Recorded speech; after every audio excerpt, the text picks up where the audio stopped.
Hey guys, it's Drac, and this is the Endbringer, and today we are going to be showing you how to put LEDs into any Nerf blaster. Now, this is something that I've covered before. I did it once in the Radioactive Maverick. I've done it in countless other blasters like the Night Fury. I also did EL wire before in another set of Mavericks, and it's all just really cool. It gives your blaster that sweet custom sci-fi look and just makes it absolutely over the top awesome. Now, this will be my tutorial video showing you how to do that. The Endbringer is still in its exploded mode, but that is okay because right now we are focusing on LEDs, how to install them, how to acquire them, and what parts you're going to need. Now, you are going to need some sort of reasonable wire. This is 16 gauge wire that's threaded. It's nice. It's not particularly expensive. You can buy it in the automotive department at Walmart. You can also buy it at Radio Shack, and most importantly, you can buy it online. Now, the most important thing is that you buy nice LEDs, you buy a lot of them, and you learn how to use them. So this is a package of LEDs that I bought online for the price that it would have cost me to buy 2 at Radio Shack. I got 100 blue LEDs. They're very nice.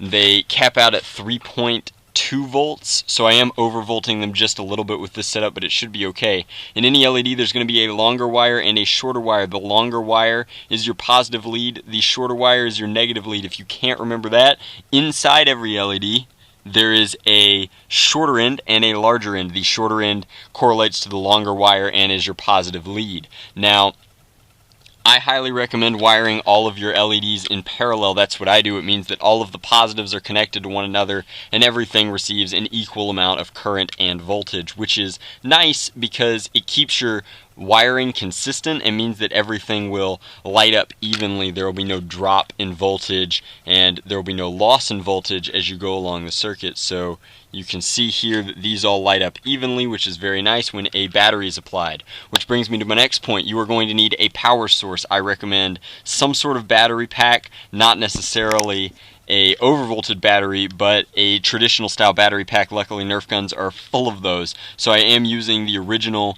portion of this battery pack on the Elite Raven for the Endbringer, and these leads are just attached to that. Now you're also going to need a switch. Radio Shack is actually pretty good for switches. They sell them at a reasonable price and they have a variety of sizes, so you can find one that fits your needs. For most Nerf guns, it's necessary to close off the vents before you fill them with LEDs. Not all. Some, like the Sonic and Clear series, will let you just put lights wherever, but I like to leave my vents closed off with a combination of epoxy and frosted acrylic. To get frosted acrylic, you just take acrylic or polycarbonate and clear and sand it to about 180, 250 grit or so, and it'll disperse light very nicely throughout it, which I think is very important. Now, in order to make your circuit nice, you're going to need electrical tape to clean up all of the portions that you've done and make sure that you don't short your circuit anywhere. Also, you will need a soldering gun and some sort of solder. I highly recommend lead-free solder. It'll do wonders for your lungs in the long run.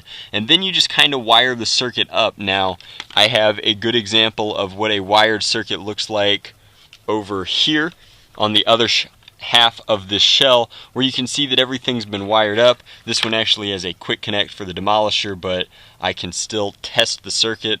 Another thing to note is that testing your circuit constantly is important to make sure that you don't have any errors before you lock it down, and you can see that that's dispersing a nice blue glow throughout it. And once you've got everything more or less where you want it, you can just lock it down with epoxy. That's what I do. It means that these aren't going anywhere and the circuit is very, very stable. Now,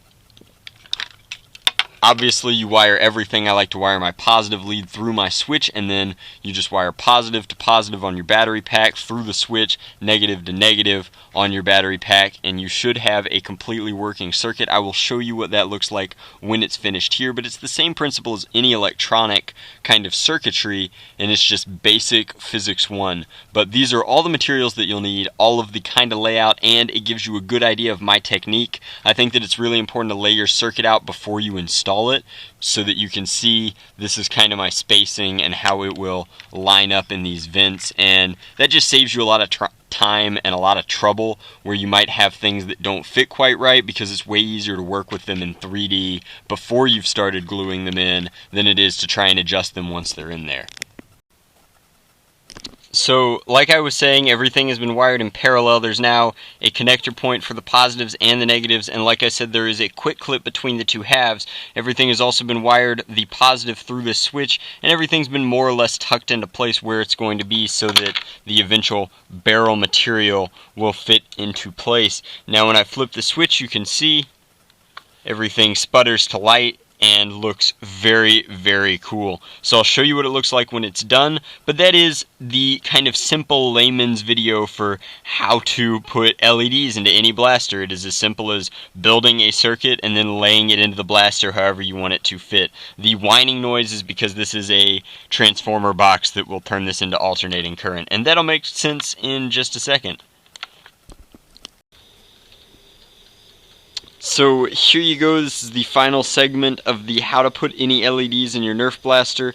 You won't be able to see anything right now, but when we get this switch flipped, you can see that the Endbringer sputters to life, and the light work is just very, very cool. I absolutely love it, both shouldered and in profile. I think that it looks just awesome. It's hard to believe it's running off of one little battery, but that is the beauty of custom circuitry. You can make it do pretty much whatever you want as long as you tinker with it long enough. So that is that, and as always guys, thanks for watching.